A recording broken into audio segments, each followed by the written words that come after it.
the end of time for this show, that is. And it should be for the end of time for everyone, really. I have a doctor's appointment in 8 hours. Yeah, I don't know how many people have to stay up this late to work on Super Bowl Just Sunday. us and Dan Wetzel. Yeah, Dan Wetzel's not working tomorrow, is he? Yeah, Probably is, actually. When isn't that guy not working, man? All right. Always. Hey, thanks to Hank Winchester and his assistant Chris.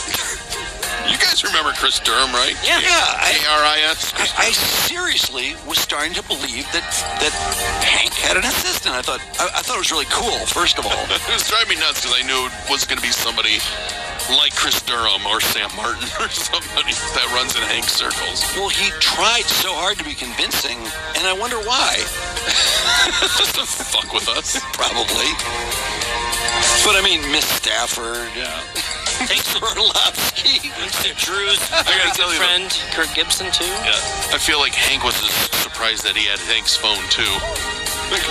Yeah. Because we first heard him go, hey! What's going on? I know. Hank was ready to talk. Yeah, thanks to Gibby for checking in, and great post-game analysis and otherwise. I was afraid to hang up with Gibby because I said, how long can you stay on? I don't want to keep you too long. I know you have surgery tomorrow. Just kick me off when I get boring. So I was like, I feel bad saying, well, all right, Gibby, thanks a lot, because then I feel like I'm telling him he's being boring. And he wasn't being boring. Yeah. The pressure of having Kirk Gibson as a friend. Oh, my God. I'm worried about every little thing. All right, we'll see you on, day after tomorrow. Because that's what best friends do.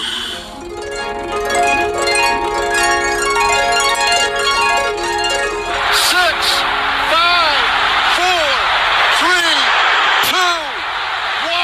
Smoker spikes the ball. They stopped the clock when they shouldn't have. Was that Frank? Yeah, Frank is here. Yay! Frank Beckman. Frank! Woo! What's up, gang? How you doing, Frank? It's those pipes. Good. What's happening? Well, you're happening. Well, a lot is happening. Actually, we're just talking about Kwame. How about that? Yeah. You know who's he? He's got the tank for that, don't you? Well, we were kind of going along the Pete Carmanos lines. Diamond and You Silk. got it. That's the one right there. You nailed it. Wow. Pete Carmanos was here in this studio when Charlie LaDuff was doing his show about a year ago, and he said, "Oh yeah, he's gonna get out. Don't worry about it." I mean, I was worried about it, but he loves Kwame, of course. Exactly. From everything I heard, he went to bat for him. He was a big contributor to the Trump campaign, and he got Kwame out. Well, Frank, you've been around and you follow this stuff very carefully. What would you guess as Kwame's next move? I'm tempted to say he's going to seek the Republican nomination for president in 24.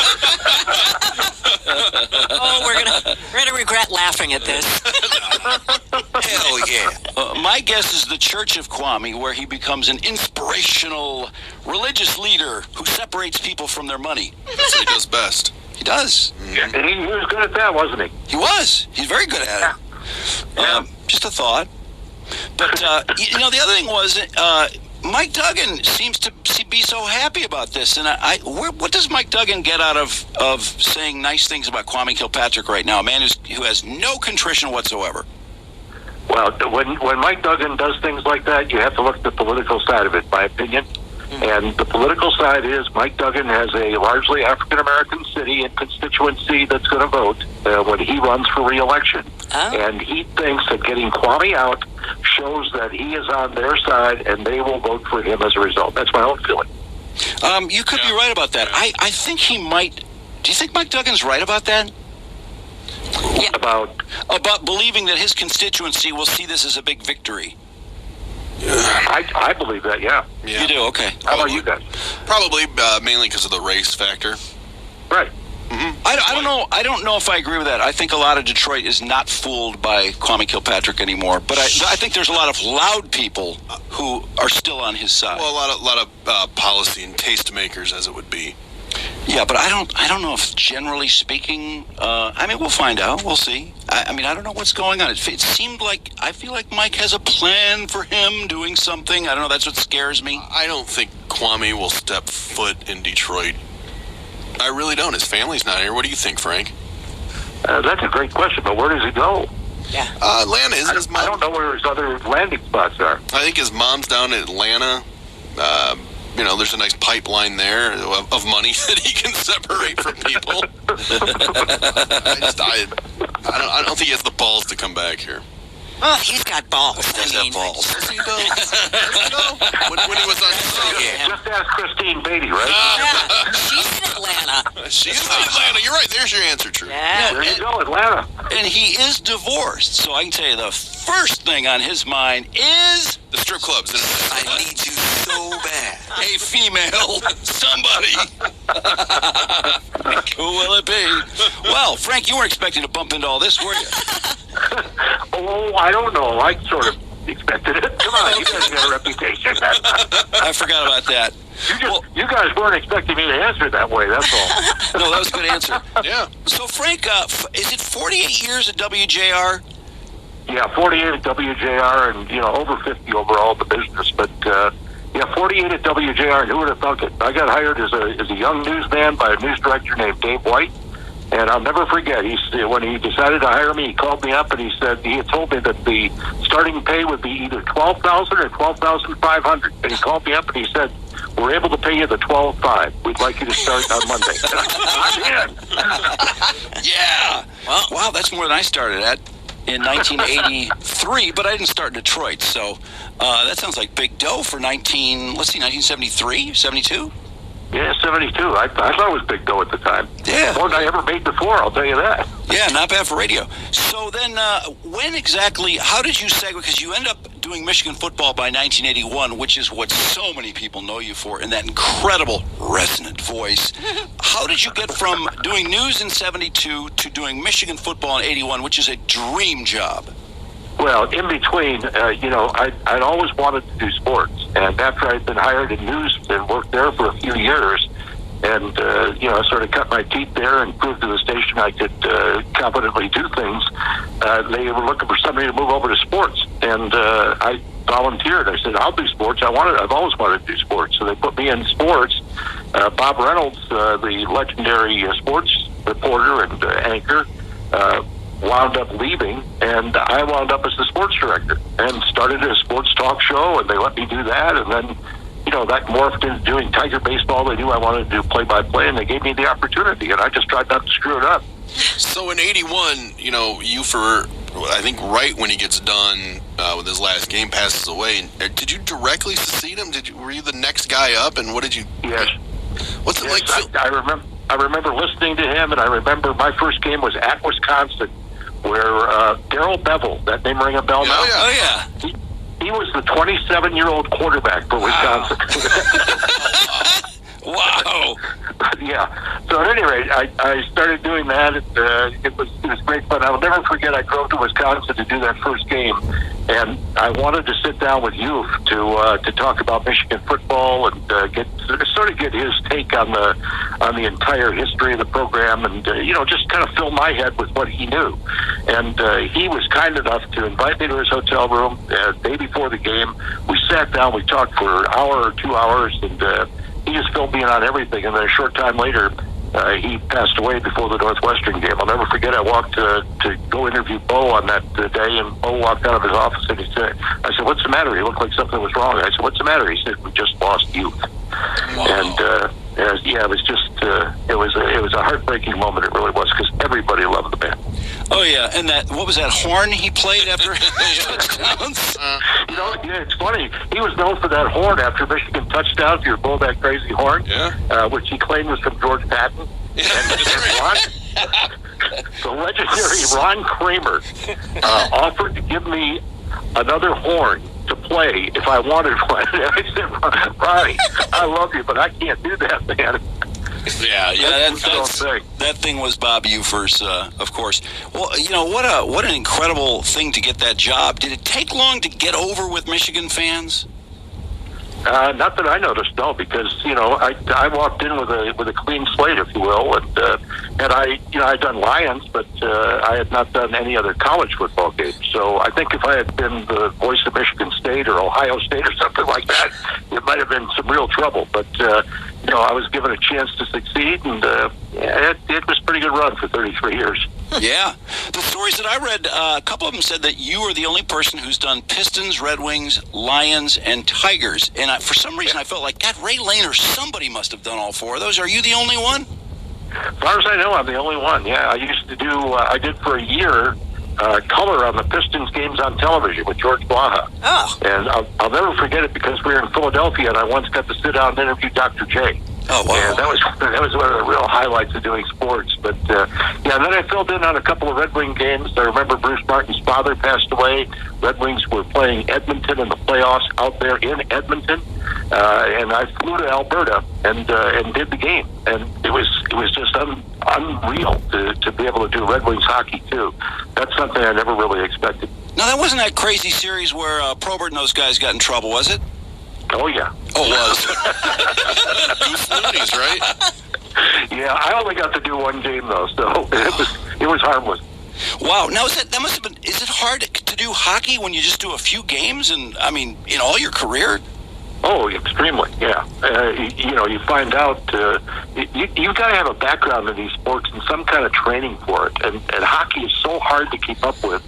I'm just amazed that guys like Ken Daniels and company have been able to do it all these years because, to follow that puck and the movement of the players and keep track of who's on the ice at any given time is really hard. Yeah, Mickey sees things on the ice that are so far away from the play that's going on. I'm always amazed by that, and they go to the replay, and there it is exactly as he said it, and exactly. It's quite a skill.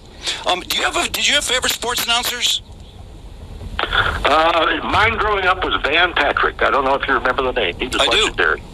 Yeah, and in fact, early in my career, one of the stations I worked at, they had a great news department at the time. They hired me as a newsman. Was WKNR, Teen 13. Remember? Oh yeah. Mm-hmm. Yeah. And so, but here was the fun part, the really fun part. I did news and I worked at night, and one night this fellow walks by me and turns toward me because he did his sportscast from WKNR, and he looked over. He said, "Hi, I'm Van Patrick." And I said, "Pardon me?" I looked up as Van Patrick, my hero, standing there. Whoa. And he said, and he asked me, I'm looking up news to put on a newscast that night. He asked me, "So what's going on in sports?"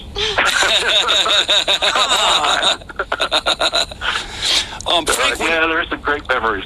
When you were doing the sports talk in the early 80s, it referenced that this is really one of the first sports talk shows of the kind. Why did it take so long to get sports talk? Because, I mean, look how huge it is now, and I always would have predicted that, it seems.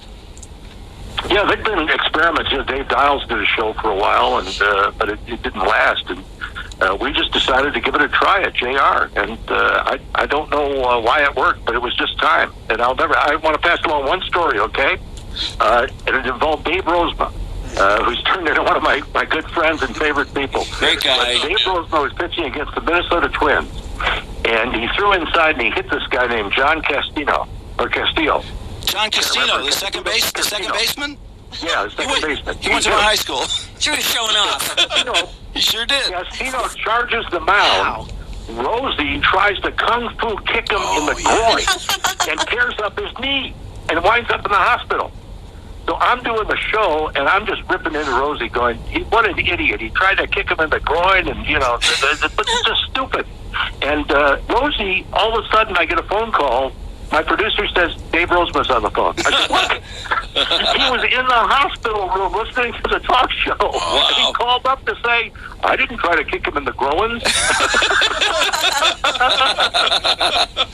Well, it's funny. I would think Dave Rozema would have been holding court at that time. Not listening to the radio. He never passes up an opportunity to talk, right? That's true. That's part about him. Yeah. So, I'm thinking radio in 72, 73, and, as I was listening and I learned a lot about WLS and WCFL in Chicago because I was such a fan of radio, and just how insanely different it is now than it was then. What do you think about when you think of radio in the 70s versus now? Well, I think it's completely different, but, a lot of that's got to do with the jobs you do, too, at the time. We didn't, there was not a lot of talk radio back then, No. And, J.P. McCarthy played records, for heaven's sake. Wow. How long did he play records? He played it for a long time. Did he really? I didn't know that. Sure. Oh. Yeah. And, but everybody did. Didn't you guys when you started? Yeah, absolutely. But we were on FM. There were some AM shows that were pretty much talk-oriented. But, it was just... It seemed like in the 70s and LS and CFL in Chicago, and I'm sure JR here, it just seemed like everyone was listening to radio. And when you're on a hot show, it feels like everyone in the town gets so small. And now it just seems, I was looking at CUME numbers in the last rating book, and I was stunned at how low they were, that they're just aren't. I know, you don't even want to look at them anymore, do you? No. Because, but so much of the listening is now online and, through the internet and the like. So it's a little bit tough to gauge the audience, I think, because of that. Well, does that mean, Frank, that you're going to do a podcast after you retire? No. What are you going to do, though? When I'm done with my last show on March 26th, I'm going to try to play a lot of golf. What I'm going to do, and I'm just going to enjoy life.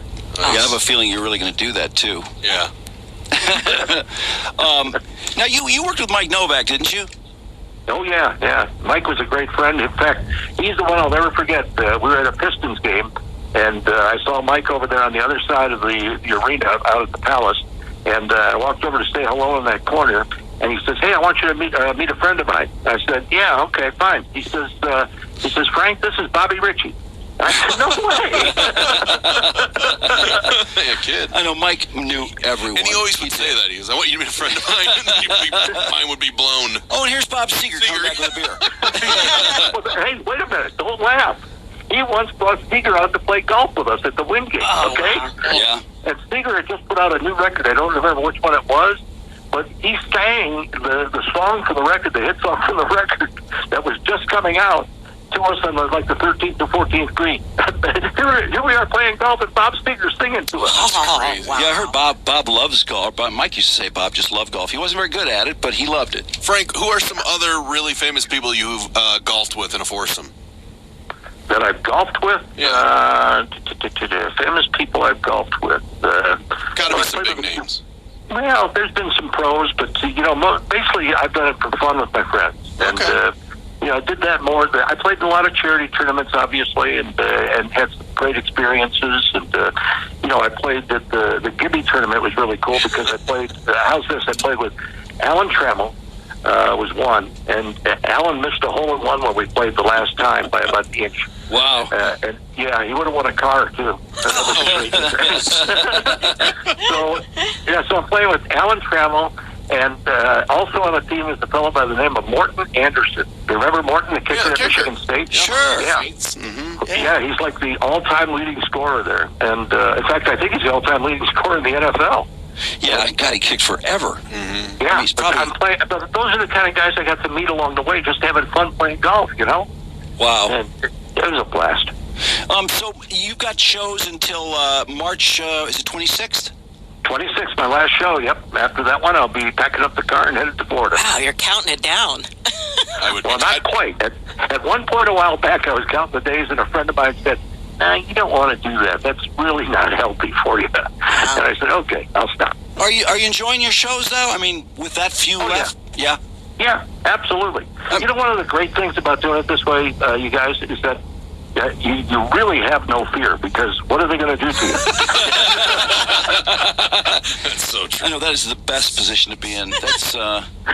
I mean, if you can be in that position when you don't have 60 shows left, it's even better. But yeah, that's pretty nice. I'll tell you what, it has been so much fun to do all the things that I've been able to do in this business. I grew up on the east side of Detroit, 17204 Westphalia. How's that for a memory? Huh? Whoa. And it's a vacant lot now, but that's beside the point.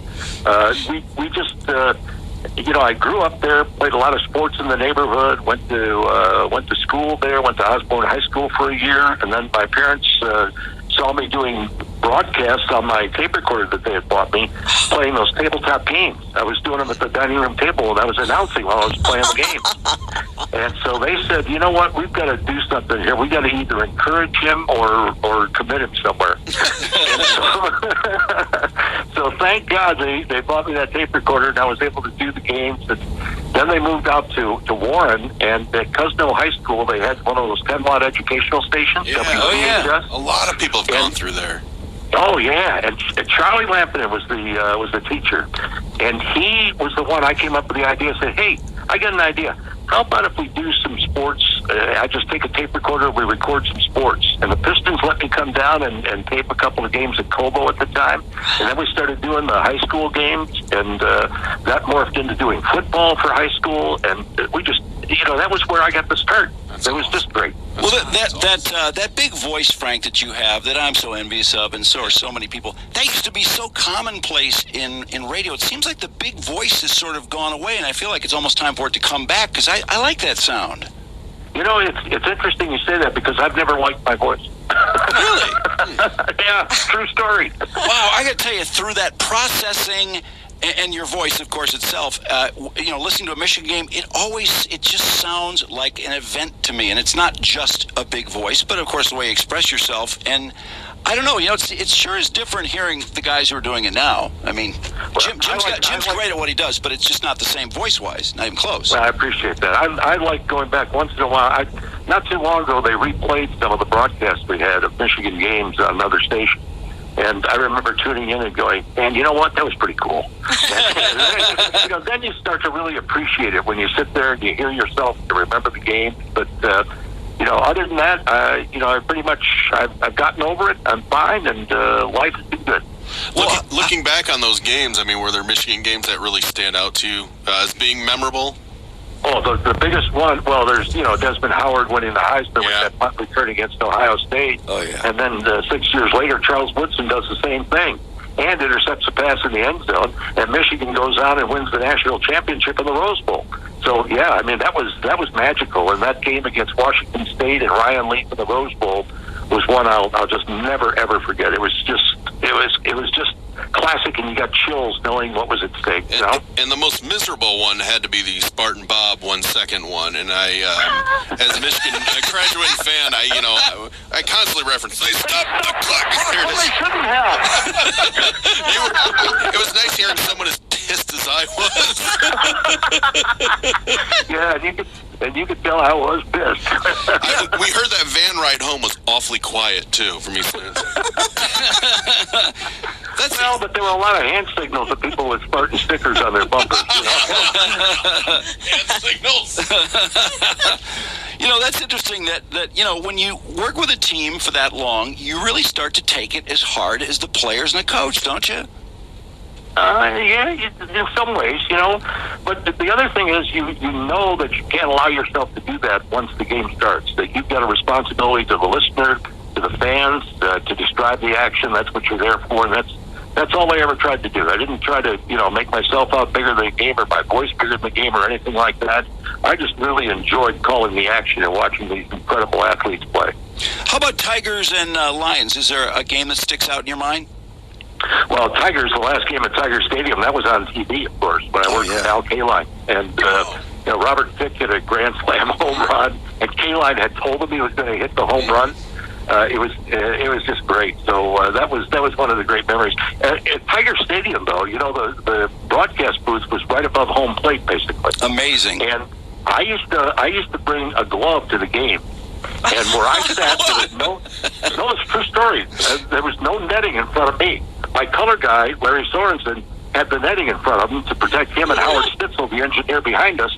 But I just kept the glove on my left hand, and I used to catch foul balls. Oh, really? Yeah, and I'll never forget one time the Tigers are doing infield before the game, and Brad Auspis is the catcher, and he turns around and he goes, "Hey, Frank." And I look down and I said, "What's up, Brad?" And he throws me a ball. It was a perfect strike right into the booth. But yeah, all the fun things that you got to do, it isn't part of broadcasting, but it is, because it loosens you up and really puts you in the right mood to do the game. Well, here's something that did not put you in the mood to do the right game. We heard about, I believe it's the 2000 Orange Bowl? Orange Bowl down in Miami, yeah. Where someone on the WJR crew may have taken the close parking pass and forced you and some other people to carry equipment a long way because you had the far parking pass. Does that ring a bell? Yeah, vaguely. I can't remember who it was anymore, but I kind of reamed him. I gave him I got him a new one. I think it might have been Tom Mazaway. Yeah, that's it. Tom Mazaway. That's who it was. Yeah, unfortunately, it hasn't changed his behavior one bit. Yeah, but I just want you to know, Maz was a great asset to our broadcast. Always helped, and one little incident, that he did what any of us would have done. We took the better parking spot, I think he felt a little bit guilty about it, actually. Possibly. No. Was there an extra press pass for his wife, too? I don't know how guilty he was when he was on the sidelines with his wife. No. There were allegations that your spotter was looking for him with his binoculars. Very possible. These people make it exciting.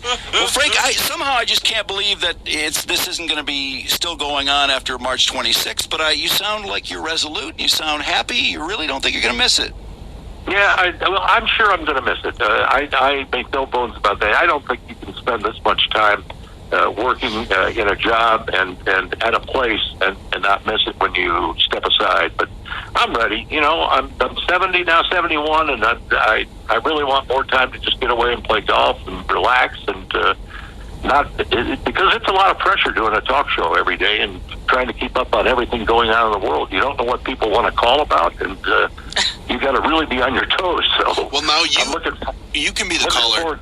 You can be the caller now, Frank. You can be the caller when anything is on your mind. You can just call into the show. There you go. Yeah. You can call us anytime, no pine. There you go. I'm going to call you guys and ask what you think about what the latest dictum from our governor was. Yeah. What you think about not being able to go somewhere. Yeah, you still can't go to a bar or restaurant. Nope. But you can fly to Washington for the inauguration. Frank, you took the words right out of my mouth. I swear, I was watching that today, and I said, wait, not only did she go to Washington, and I hadn't even thought about this, but I bet her husband went. I wonder if her kids went. I bet she took her family. Don't you think? I bet they're both probably in the Potomac right now, What? That boat her husband wanted to put in the water up north. Yeah. Or raking leaves. Wow. Not the best optics. Well, Frank, listen, I hope you have some great shows left. I'm sure you do. And congratulations on everything. And I'm so glad we got to talk to you. Well, I'm honored that you asked, and I thank you so very, very much. I really appreciate it. It's been a great run. I've enjoyed almost every second of it, and I'll tell you what, I wouldn't do anything over again. I'll tell you that. It's been a lot of fun. Well, that's great. Maybe when this thing is over, we can have a beer, and I can listen to that resonant voice over a beer. All right, just make sure we can have a cigar there, too, okay? All right, Frank, you got it.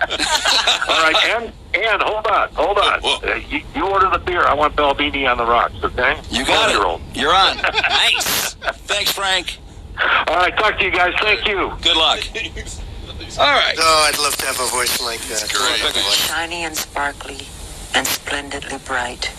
Here one day, gone one night, gone too soon.